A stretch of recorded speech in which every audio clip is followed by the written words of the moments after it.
Hello everyone. Today we're going to be taking a look at how to tell the difference between MLA citations and APA citations. And so what I'm going to do here is take a look at an article from a Gale database. I'm in World History and Context.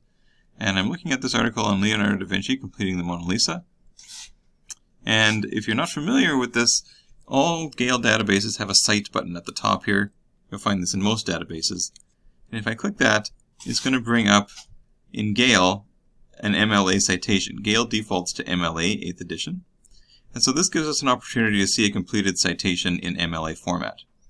So as you can see in this particular one, there's no author listed. If there was, the author would be at the beginning of the line. So this particular citation starts with the article title, which you'll see in quotation marks, followed by the container, which is in italics. That is the larger work in which the smaller work is housed. Here's the editor.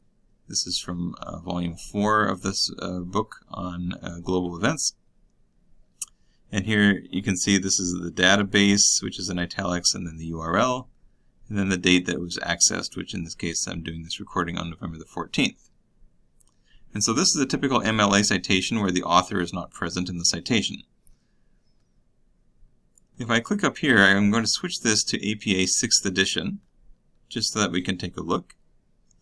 And if you look here now, you'll see some differences between what just happened. Okay, so in MLA, we started with the article title. In APA, we're also starting with the article title, but notice that in APA, there are no quotation marks around the article title. So one of the differences is that MLA uses quotation marks around article titles, and APA does not. The date of publication in an MLA citation is buried near the publisher, but in an APA citation, the date is normally considered a very important piece of information, and so it is placed right after the first piece on the line. There it is. And that is in parentheses. You'll see that in parentheses, followed by a period. Then you'll see here's the editor listing, and then again, italics for the container title. Here you'll see parentheses around the volume number. There's the city of publication. And then APA uses this in front of URL addresses. It always says retrieved from, followed by the URL, which you will not see in MLA. That's an APA format. And the date of access is not listed on an APA citation. So unlike MLA, where it would be followed by accessed and then the date, that does not appear in an APA citation. So again, I'm just going to switch them back so you can take a look.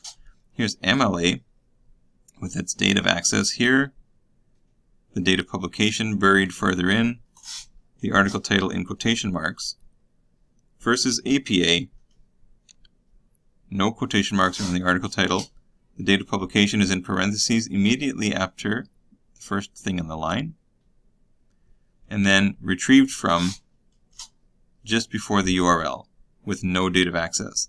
So those are just some of the ways that you can tell the difference between an APA and an MLA citation. So that when you're looking at citations online, you'll know, oh, I don't want to grab that one, it's in APA format, or I need to switch the information into MLA format if it's for an English assignment.